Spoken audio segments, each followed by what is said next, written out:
సిద్ధబుద్ధులు వేడిన బాలకు అగుపించాడు విఘ్నేశ్వరుడై. పిల్ల పాపల కోరిన వారిని కరుణించాడు సర్వేశ్వరుడై. తిరగలి చక్రం తిప్పి వ్యాధిని అరికట్టాడు విష్ణు రూపుడై.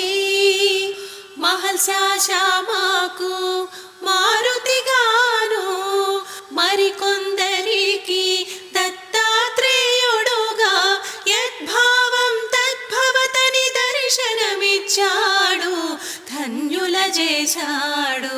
సాయి శరణం బాబా శరణం శరణం. సాయి చరణం గంగా యమున సంగమ సమానం. ఏ క్షేత్రమైన